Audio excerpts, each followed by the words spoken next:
പ്രിയമുള്ളവരെ, ഇന്ന് കരുണയുടെ തിരുനാളായി നാം ആഘോഷിക്കുകയാണ്. എല്ലാവർക്കും തിരുനാളിൻ്റെ മംഗളങ്ങൾ.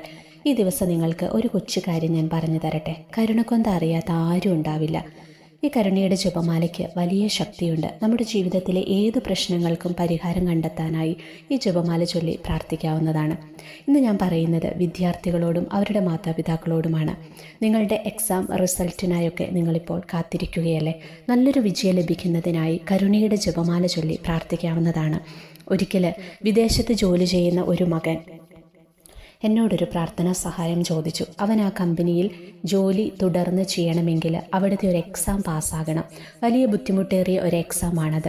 ആദ്യം എഴുത്തിൽ വളരെ ചുരുക്കം കുട്ടികളെ ജയിക്കാറുള്ളൂ. ഇവനാണെങ്കിൽ വലിയ പഠിപ്പിസ്റ്റൊന്നും അല്ലായിരുന്നു. ഇവൻ്റെ പഠന നിലവാരം എനിക്ക് നല്ലപോലെ അറിയാവുന്നതുമാണ്.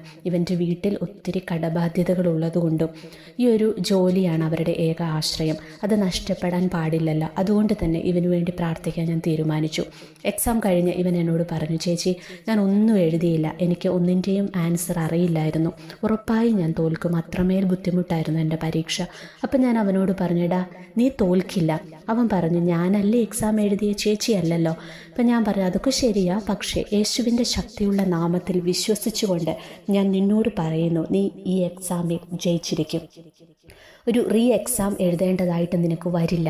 എന്നിട്ട് ഞാൻ അവനോട് ചോദിച്ചു, നിനക്ക് എത്ര ക്വസ്റ്റ്യൻസ് ഉണ്ടായിരുന്നു? അവൻ പറഞ്ഞു 50. 5 ദിവസം കൂടി കഴിഞ്ഞാൽ അവൻ്റെ റിസൾട്ട് വരും. അപ്പം ഞാൻ പറഞ്ഞു, പേടിക്കേണ്ട, നമ്മുടെ ദൈവം വലിയവനാടാ. ഇതൊക്കെ പറഞ്ഞ് ഫോൺ വെച്ച് കഴിഞ്ഞപ്പോഴേ എൻ്റെ ഉള്ളിൽ ശക്തമായൊരു പ്രേരണ ഉണ്ടായി. അവന് വേണ്ടി 50 കരുണക്കൊന്ത ചൊല്ലി പ്രാർത്ഥിക്കാൻ. ഇതെനിക്ക് ആരും പറഞ്ഞു തന്നതല്ല, സ്വയം എനിക്ക് തോന്നിയതാണ്.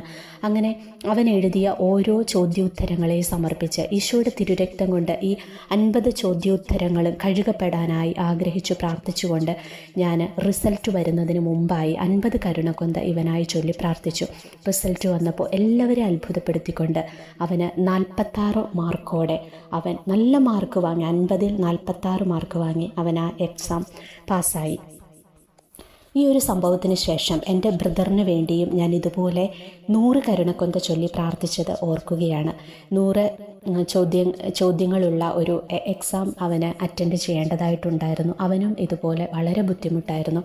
ആ സമയത്ത് അവനും സങ്കടത്തോടെ എന്നോട്, ഞാൻ തോറ്റുപോകും ചേച്ചി എന്ന് പറഞ്ഞപ്പോൾ ഞാൻ എൻ്റെ അമ്മയെ വിളിച്ചിട്ട് പറഞ്ഞു, അമ്മേ, അവന് 100 ചോദ്യങ്ങളല്ലേ ഉണ്ടായിരുന്നത്, നമുക്ക് 2 പേർക്കോടെ കൂടി അവന് വേണ്ടി 100 കരുണക്കൊന്ത ചൊല്ലാം. അമ്മ 50ഉം ഞാൻ 50 കരുണക്കൊന്തയും വെച്ച് അവൻ്റെ ഓരോ ചോദ്യോത്തരത്തിനെയും സമർപ്പിച്ച് ഈശോയുടെ തിരുരക്തം കൊണ്ട് കഴുകപ്പെടാനായി ആഗ്രഹിച്ചു അവന് വേണ്ടിയും പ്രാർത്ഥിച്ചു. അത്ഭുതം എന്ന് പറയട്ടെ, 94 മാർക്കോടെ അവനും വിജയിച്ചത് ഞാൻ ഓർക്കുകയാണ്.